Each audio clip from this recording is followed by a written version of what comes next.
the elders in our family, they would say like, you made your bed with that person, so you need to stay with that person. So for them, it was like, no, you can't get out of that marriage, you need to stay there. Although the man is hitting you, although he's abusing you, you need to stick it out. But for me, it was like they needed to assist me and say, you know what, just move away from this person, because that's not right what this person is doing to you, the abuse that you're going through, because it's an unhealthy relationship, and that's breaking yourself, as a person, because at the end of the day, with this abuse, you don't even know who you are anymore. And that's when you start asking questions. Who am I? Why am I allowing this? Because sometimes you will look in the mirror with your blue eyes while that person was hitting you or abusing you, pulling your hair out of your, out of your, how can I say, out of your skull basically. And that person would stand with your hair in his hand. And I mean, you will, like when you go stand in front of the mirror and you ask yourself, who am I? Why am I allowing this? Aren't I a human being? Aren't I allowed to be loved and be cared for? And I think that's where I made my choice.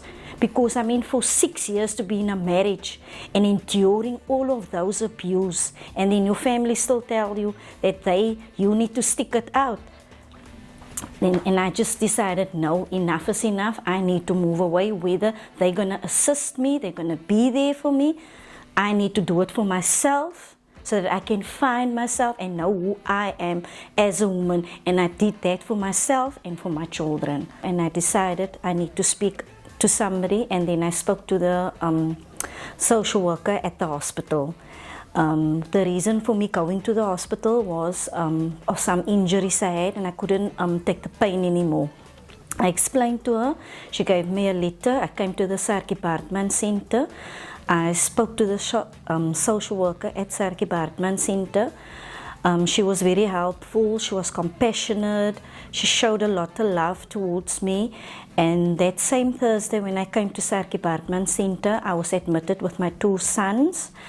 That's where my journey started at Saartjie Baartman Centre.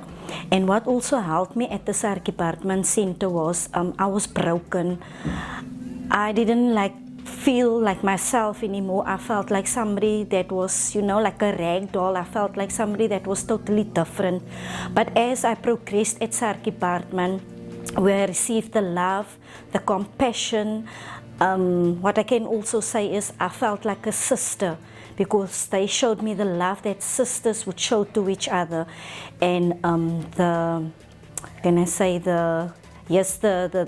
interventions that they put into place was like how you can speak about, on the road to your recovery, how you felt, your pain that you were going through, and then they would give you advice on how you would recover, and they would also walk that journey of recovery with you. We had a catering course also, and for me that was very helpful because I love cooking and I love baking, so that helped me a lot, yes.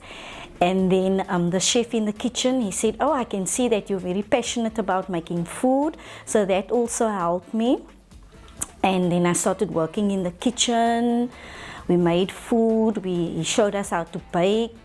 So yes, that was also helpful for me on my journey with the recovery. I moved to second stage for 6 months. After my period was finished in second stage, I moved away back to my mother. And then after that, yes, I got a phone call one day saying that I got the job as the assistant chef in the kitchen, and ever since I've been with Saartjie Baartman Centre. After, going through that trauma, I started building like a wall, like 4 walls around me. That was like my protection, saying that I will never allow a man into my life again. I will never allow anyone to come close to me, or never allow anyone to love me. But when you start letting that walls down, then and you allowing people to come into your life again, and you experience that love, the love that you deserve, that compassion, and just being there where you can offload to somebody. I think then you allow that walls to go down, And it also makes you a better person, because then you start telling yourself, but this is what I deserve. Because I asked myself, don't I deserve this? But now I can say, but you know what? You deserve this. This is the love that you were yearning for, actually. And yes, I would encourage anyone, just move out of that unhealthy relationship. Come to Saartjie Baartman Centre. You won't be sorry, because here you will get the guidance, you will get the love, you will receive the compassion like brothers and sisters will show you, and this will also help you on your road to recovery.